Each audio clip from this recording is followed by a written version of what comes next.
Now, our first topic today will be an overview of some of the most recent developments in SIG's continuing P320 controversy. One of the first things that I wanted to go over here was the P320 going off on their own segment from Focus Trip. He had a couple of videos that he released, including this one, where he talked about a number of issues. Focus Trip talked to what is allegedly an internal leaker. I'm not sure what kind of due diligence or anything like that was done in order to verify or vet this particular information, but for the moment, we'll take it at face value. Basically, the internal leaker summarized things as saying there is tolerance issues with different parts, including the striker safety.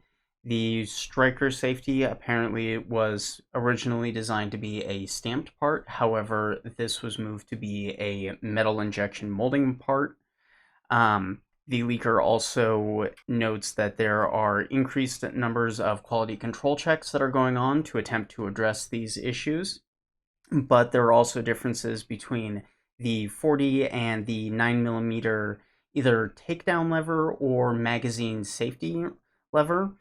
And this is particularly important because this part is causing issues with sear engagement. Essentially, my understanding is that it is potentially pushing up on the slide if the wrong part has been installed for the actual firearm that you're using. If it's supposed to be a 9mm, installing the 40 Smith & Wesson one can cause problems. At least that's my current understanding of what's being alleged. And this is potentially another contributing factor to some of the uncommanded discharge issues that we have been seeing. But moving on and potentially addressing this particular fix, the SIG Armor, and announcing this through Ben Stoger, allegedly is going through and is trying to make some sort of parts kit or some sort of other drop-in or easily replaceable change to attempt to address this issue.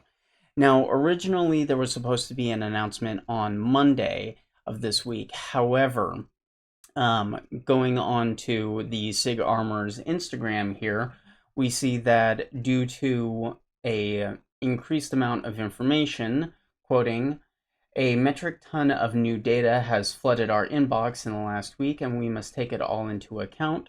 So apparently the SIG Armor is delaying their formal announcement for this new product or fix that they are supposed to be coming out with. However, in the meantime, SIG has broken their silence with an hour-long interview on the Military Arms channel. Now, this is unfortunately an hour-long video that really has very little substance to it. SIG in this is still trying to blame stuff getting into the holster.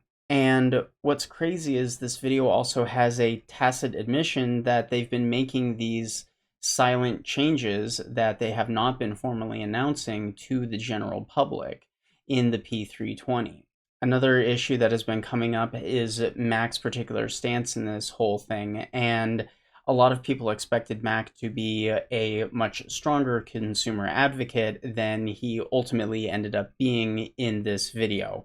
Now, I understand that he does want to preserve his relationship with SIG and other firearms manufacturers in general.